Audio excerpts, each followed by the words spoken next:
रयते मधुनी नव्या युगाचा माणूस आता घडतो आहे.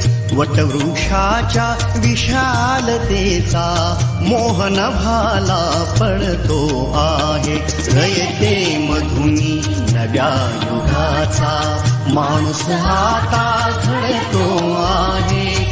वटवृक्षाच्या विशालतेचा मोहन भाला पडतो आहे. रयते मधुनी नव्या युगाचा.